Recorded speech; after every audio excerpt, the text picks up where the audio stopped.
This is what you should do instead of being disrespected by your family in order to win silent respect and to protect your calm. Do you remember a time when your own family chose to ignore you? Particularly when it comes from the family that you have loved and supported for many years.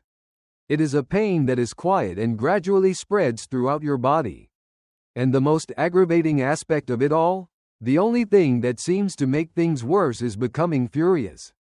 When you raise the volume of your voice, they become more imperceptible to you. If you continue to explain things to them, they will continue to roll their eyes. The question is, what do you do when you feel that respect is lacking but you are not yet prepared to leave? In the following video, we are going to discuss something that the majority of people will never tell you about. Instructions on how to react when members of your family mistreat you without becoming angry, without pleading, and without losing your sense of who you are. With these 7 techniques, there is no intention of retaliating against anyone or engaging in games. They are about recovering your power in a way that is subtle and consistent, meaning that they alter how other people perceive you, how they interact with you, and most importantly, how you feel about yourself. Stay with us to the very end because the last piece of advice might be the most effective one. And it has the potential to alter not only the way in which your family treats you, but also the way in which you carry yourself in every relationship you have throughout your life.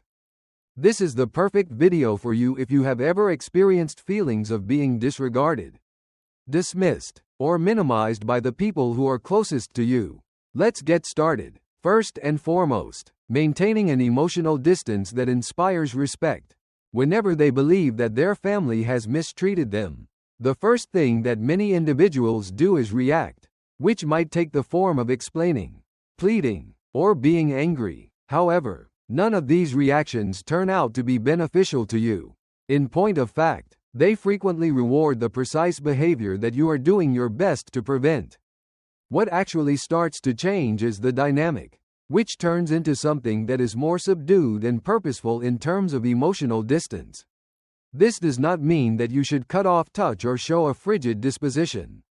It implies recognizing the importance of taking a step back in order to stop pursuing their approval and begin safeguarding your peace.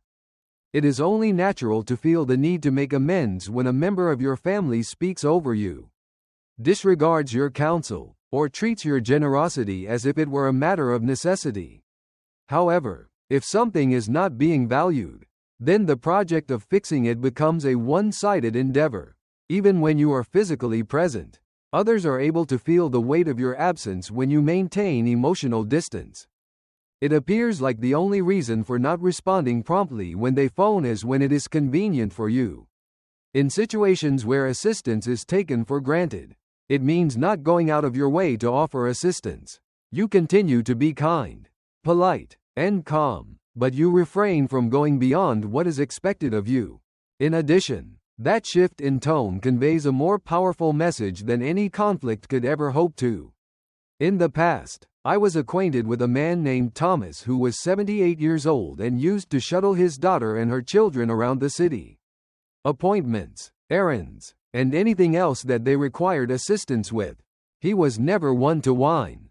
Nevertheless, as time went on, people ceased expressing gratitude. They began to believe that he would be present at all times.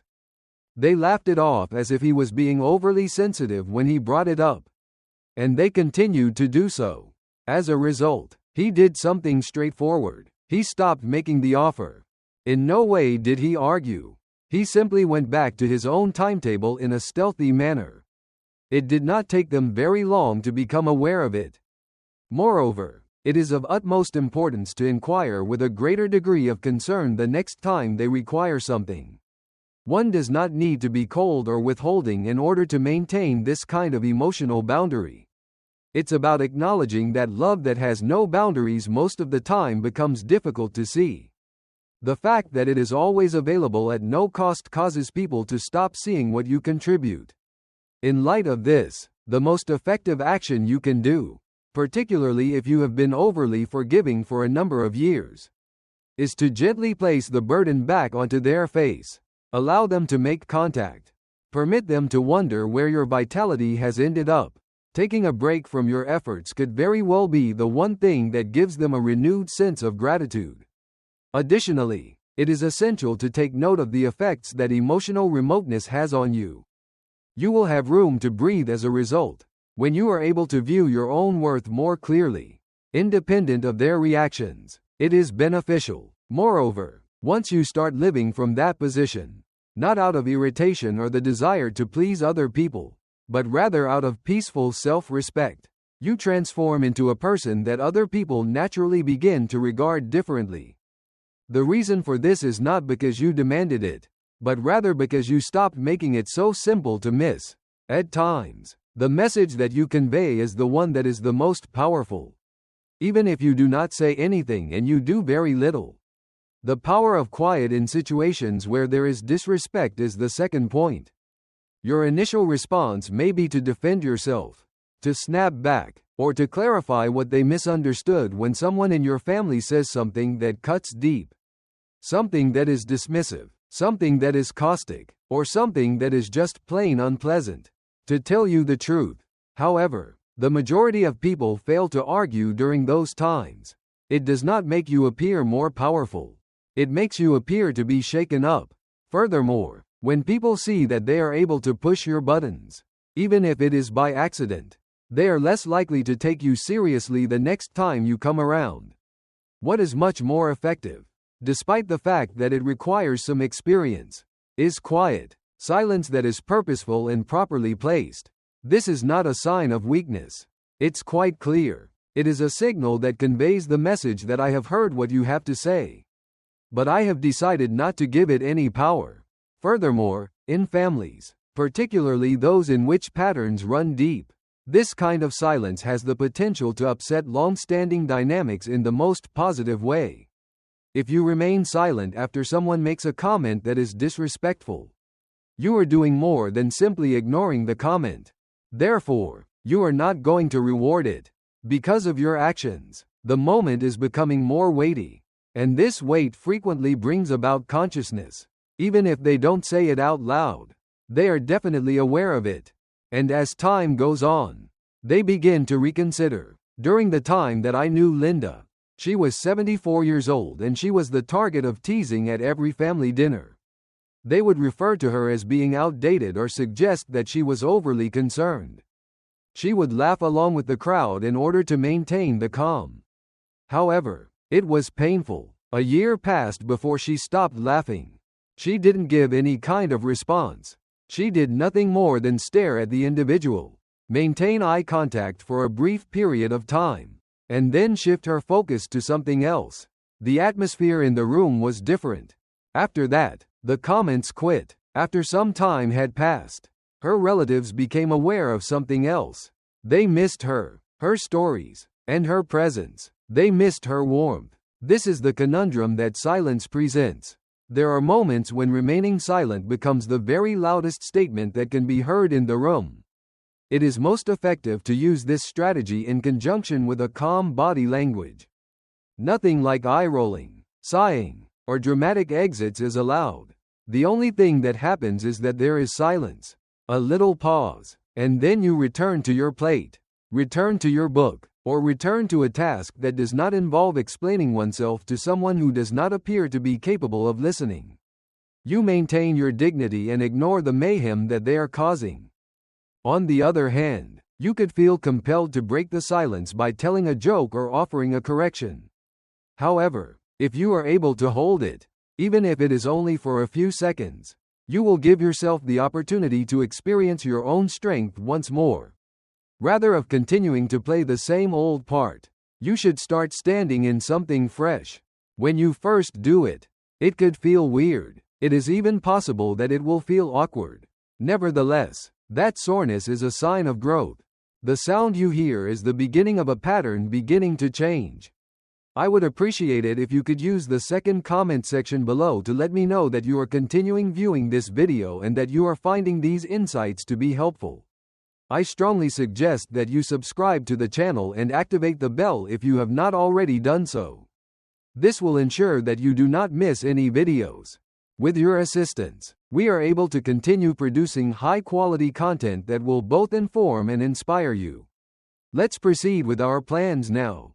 In the third place, there are little limits that have a significant impact. When it comes to re-establishing respect within a family, one of the most ignored methods is also one of the easiest ways to begin establishing boundaries. But make sure to do it in a calm, peaceful, and consistent manner. When individuals think of boundaries, they frequently see themselves giving big speeches, engaging in drawn-out arguments, or completely withdrawing from other people. On the other hand, genuine boundaries do not appear to be demands. They appear to be silent lines drawn in the course of regular living. And as soon as you begin sketching them, even in the smallest of ways, you start teaching other people how to treat you without ever having to raise your voice. Limits are not so much about what other people do as they are about what you allow yourself to do. Perhaps your daughter is contacting you late at night to vent, which is causing you to feel so anxious that you are unable to sleep. A boundary could be allowing the call to be transferred to voicemail after 9 o'clock at night. Perhaps it is your son who anticipates that you will babysit at a moment's notice without ever expressing gratitude for your services. One example of a boundary would be something like, "Arsamum, I'm not available this weekend," without providing an explanation. Every one of these choices conveys the message that your time is valuable, that your rest is important, and that your tranquility is not up for grabs. During my time, I had the pleasure of knowing a man named Harold who was 81 years old and would go to every family function. Even if it made him feel awkward, he was more than willing to sit through arguments, put up with jokes that were sarcastic, and depart feeling spent. The following year, he responded with a negative response. There is no explanation. There will be no apology. In a respectful manner, I decline. This seemingly insignificant act of self-defense produced a rippling effect. In addition to noticing his absence physically, his family also started to notice his absence emotionally. In addition, they began to wonder, not with anger but with curiosity, what it would be that would make him feel respected enough to come back. Follow-through is the most important aspect of limits. Don't just speak it, put it into action. Keep to the time that you have designated as the time when you will not be available. If someone speaks to you in a tone that you no longer tolerate, you should simply excuse yourself and wait until the tone of the conversation has changed before you return to the conversation. It is not an act of violence to do this. Acts of self-respect are what they are. Even the most disdainful member of the family will eventually come to the realization that something has changed over the course of time. You should be aware that your presence, your time, and your energy are not guaranteed. Privileges are their name. You can also learn something significant about yourself through the use of boundaries. In the face of contempt, they serve as a reminder that you are not completely helpless. You have options available to you. You are able to choose. In addition, you have the right to go about your daily life with dignity, even if other people do not freely offer it to someone else. As soon as you start showing yourself respect in these incremental and regular ways, you will no longer wait for other people to do it first. If you want to be treated nicely, you cease requesting permission to do so. The way that you hold yourself is the first step in demonstrating what that looks like by itself. And it is frequently that kind of leadership that is responsible for turning things around. Not immediately but gradually and with an effect that is long-lasting. This brings us to the fourth point. Deeds speak louder than anything else. It is only normal to feel the need to explain, correct, or instruct someone when they have been disrespected, particularly by members of their own family. It is possible that you will find yourself thinking, if I could just help them understand how much I've done, they would treat me better because of it. But all too frequently, those explanations are not sufficient. That they are ignored, misunderstood, or even worse, exploited against you, is the result. This is due to the fact that when someone has already made the decision to avoid respecting you, the words you say lose their significance. However, the activities that you take, particularly those that are consistent, unobtrusive, and unambiguous, are actually the ones that carry weight. Not talks, But patterns are what people notice. When you stop intervening to mend things, when you stop asking them to calm down, and when you discreetly excuse yourself from talks that go beyond the bounds of acceptable behavior, they acknowledge your presence. There is no need for you to call attention to what you are doing. You simply have to carry it out. In addition, as time passes, they start to perceive you in a different way, not because you have instructed them to do so, but rather because your behavior requires a higher level of attention. It is typically the shift in energy that is responsible for planting the seed of respect in a place where there was previously only expectation. I once knew a woman named Patricia who was 76 years old and used to be the one who brought calm to the family. She would intervene if her children were having a disagreement. She ensured that birthdays were still celebrated even when birthdays were forgotten by someone else. On the other hand, her efforts were always taken for granted year after year. Therefore, she experimented with something new. The talk was not delivered by her. Just now, she took a step back. She didn't bring up her own birthday when no one else was responsible for planning it. She was delighted with her day spent with a neighbor and spent it peacefully. It was only that one act, with no drama or guilt, that completely altered the dynamic. Not because she voiced it, but because they sensed the lack of effort that she had been putting in. Her children came to the realization that she had been doing a lot to keep things together. When it comes to respect, modeling is the most effective kind of communication that can be considered. When you demonstrate what it is to have dignity by speaking in a calm manner, by removing yourself from situations that are toxic, and by investing your time in places where it is returned, you are teaching others not through instruction but through example.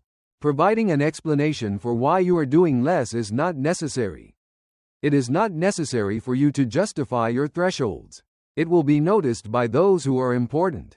When it comes to those that do not, it is clear that they were never truly attentive in the first place. This is the truth, by the way. As soon as you stop trying to persuade other people to treat you nicely, you will have the opportunity to begin living a healthy lifestyle. Regardless of how people react, you will no longer be locked in the cycle of wondering why they are unable to recognize what you are doing. As well as begin to ask yourself, what other things could I do with my energies today?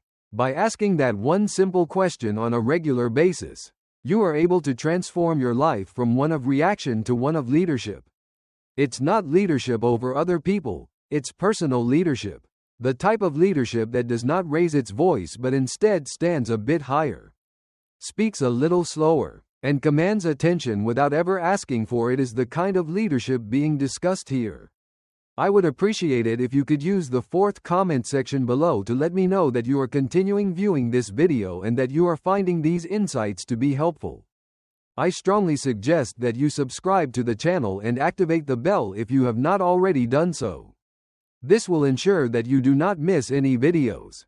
With your assistance, we are able to continue producing high-quality content that will both inform and inspire you.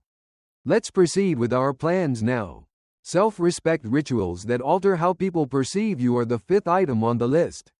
When you have spent years doing for other people, showing up regardless of how you are treated, and putting their comfort ahead of your own, it is easy for people to forget or never truly appreciate what it is that makes you special. Because of this, one of the most effective things you can do when you are not being respected is not to demand recognition but rather to begin putting effort into something else entirely that is entirely yours. This should not be done in a dramatic manner, but rather through small daily routines that restore your self-respect and gradually shift how other people perceive you. It is possible that it starts with the way you attire yourself in the morning. Not with the intention of impressing someone, but rather because you want to feel put together as you go about your day. It could mean having meals at the table rather than in front of the television.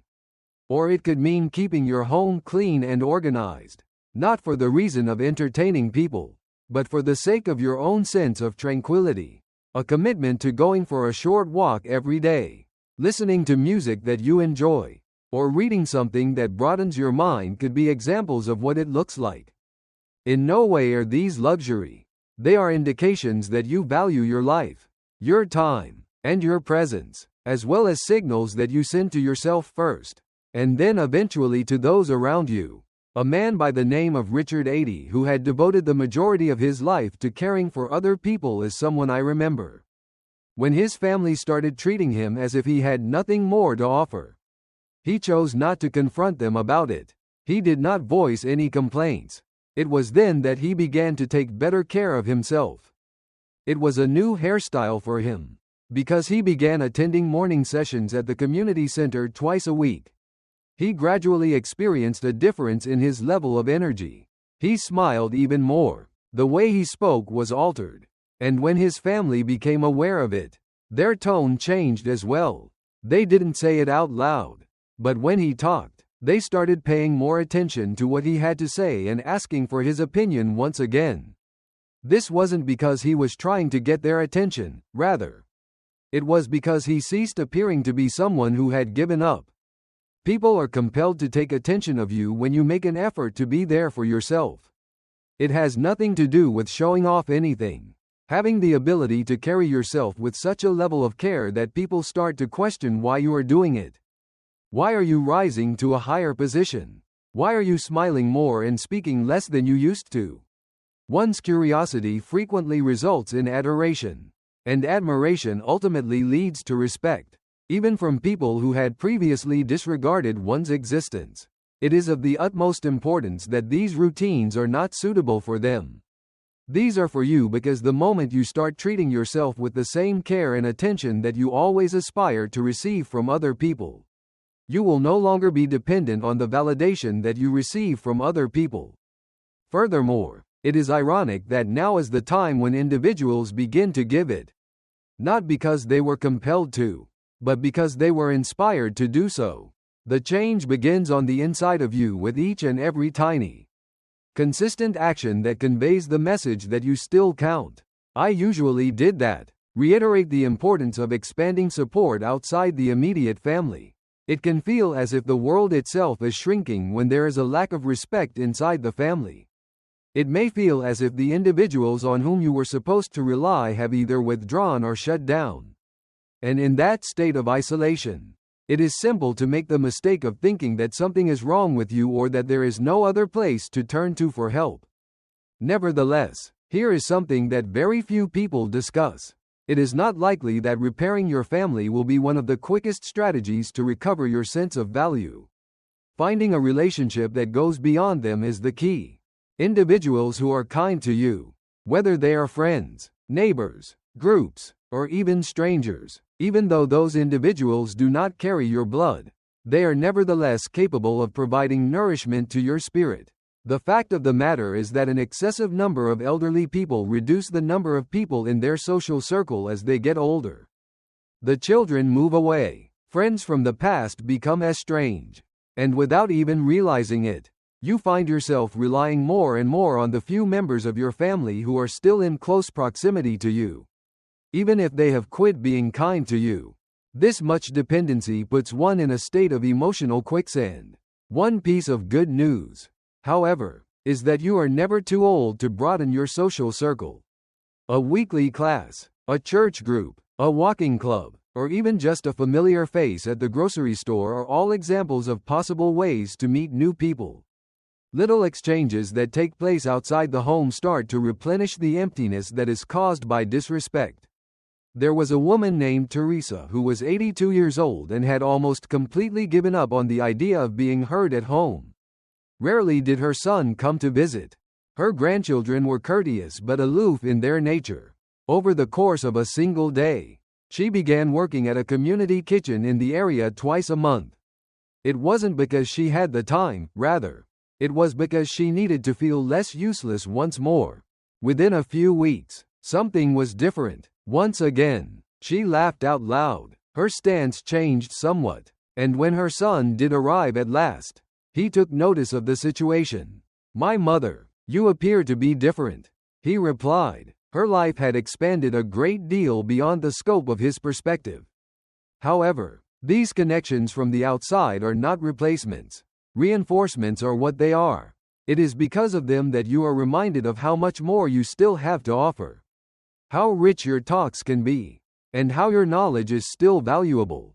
In situations when your identity is overly dependent on the opinions of individuals who do not appreciate you, it is simple to forget how valuable you are. On the other hand, if you start directing your energy in the direction where it is accepted, your confidence will begin to restore itself. It was done in a calm, steady, and unapologetic manner. Another thing to consider is that when your family notices that you are no longer waiting around for their approval, and that you are investing your time in individuals who genuinely recognize and value you, they start to reconsider your situation. Possibly not all at once, but as time passes, the message becomes more and more obvious. You are not in a bind. You are not in a time of need, but you are not living according to their standards. I would appreciate it if you could use the 6th comment section below to let me know that you are continuing viewing this video and that you are finding these insights to be helpful. I strongly suggest that you subscribe to the channel and activate the bell if you have not already done so. This will ensure that you do not miss any videos. With your assistance, we are able to continue producing high-quality content that will both inform and inspire you. Let's proceed with our plans now. The 7th point is to reframe disrespect as a mirror rather than a measurement scale. When a member of your family treats you with contempt, it is simple to take it personally and to assume that it conveys a message about your value, your shortcomings, or the kind of parent or sibling you have been. On the other hand, oftentimes the truth is something very different. Clarity is rarely the source of disrespect's origin. Pain, perplexity, or projection are the sources of this emotion. It is not always the case that others are characterizing you when they speak to you in a manner that is cold, dismissive, or sarcastic. The vast majority of the time, they are exposing themselves, including their stress, their immaturity, and their emotions that have not been resolved. Moreover, gaining the ability to view things in this manner might liberate you from the stress of carrying burdens that were never yours to begin with. As a result of having this awareness, there is a calm strength that comes about. What this implies is that you should avoid reacting as if every unpleasant phrase is an attack on your person. As time goes on, you start to view such times more as reflections than as definitions. The experience is comparable to staring into a broken mirror and seeing that the distortion is not your fault. When you cease reacting to their projections, they ultimately lose interest in hurling them at you. This is the finest part of the situation. A man named Samuel, who was 85 years old, was someone I knew who had spent years attempting to win the approval of his son. He never did enough. Whether it was through presents, assistance, or visits, it was never enough. The remarks continued to pour in. You were never there for me when I needed you, or you simply do not understand what I am going through. But rather than putting up a fight, Samuel began to listen in a subdued manner while applying a different kind of filter. I became aware that he was not speaking to me after he informed me. He was having a conversation with the parent he had in his thoughts, the one he remembered. Everything was different after that transformation. Even though Samuel continued to turn up, he stopped apologizing for things that he had already resolved to his satisfaction. And as time went on, the tone became more kind. Let this be an example of what it means to lead with grace rather than resentment. What it means is to view the actions of other people through the prism of compassion rather than bewilderment. But that does not mean that poor behavior is acceptable, meaning that you have a sufficient level of comprehension that it does not cling to you. And as soon as you accomplish that, something comes to rest within you. You start to have a better understanding of your own story, not as a result of the opinions of other people, but rather as a result of your own internal wisdom and contemplation. When you lead with this kind of grace, someone will find it more difficult to shake you. Changes occur in your energy. You cease taking in negative energy like a sponge and instead begin to reflect it back to yourself like a mirror. It is possible that you will continue to experience feelings of despair or irritation. Nevertheless, these emotions will not cause you to sink. You will be able to differentiate between things that are yours and things that were never yours in the first place. This change is also obvious to the folks who are in your immediate vicinity. Even if they don't express it verbally, they are aware of it. You are not responding in the same manner as you used to. This is not an attempt to justify or over-explain anything. As a matter of fact, you are being stable, grounded, and unbothered. That very existence carries a load. Curiosity is piqued, and then respect is earned. Not because you actively demanded it, but rather because you exemplified it. A few concluding remarks. Turmarin, I want you to know this: if you have ever had feelings of inadequacy, invisibility, or inadequacy in relation to your family, you're not completely helpless. In order to be heard, you do not have to yell, and you do not want permission from anyone in order to live with dignity by yourself. Each and every one of the tiny decisions that you make, such as taking a step back rather than trying to win favor, remaining silent rather than defending yourself, developing routines that nourish you, and engaging with people outside of the confines of your house, is a silent declaration that says, I respect myself, regardless of whether or not you personally respect yourself. This kind of self-respect has a domino effect on the people around you. The public starts to take notice. Energy is shifting. To add insult to injury, your presence begins to bear a different weight gradually, without any conflict or demand. You are no longer your previous status as the person people take for granted. Your tranquility is the person they begin to pay attention to once more. Even if it is just because your tranquility talks louder than their cacophony ever could. Remember this, even if you don't take anything else away from seeing this video. Trying to convince someone of your value is impossible. It is possible, however, to live in a manner that makes it unmistakable. Additionally, once you get started, you will not just earn their respect. You will receive something that is significantly more significant. If you found that this video resonated with you, I encourage you to share it with someone else who might also benefit from it. And if you haven't already, sign up for our newsletter to receive other insights like these. For the time being, remember that your worth has never been up for question. And always remember to keep your feet firmly planted on the ground. We appreciate you being here with us today. It would be wonderful if you could get in touch with us. Please leave a comment below and tell us about one item you discovered today and how you intend to put it to use in your life right now. We place a high value on your opinions, so please do not be reluctant to share them with us. Our inspiration and encouragement are greatly increased as a result of reading your remarks. I would appreciate it if you would like, subscribe, and share this video if you found it to be informative and enjoyable. With your assistance, we are able to continue producing high-quality content that will both inform and inspire you. We appreciate you taking the time to watch, and we hope to see you in the future video.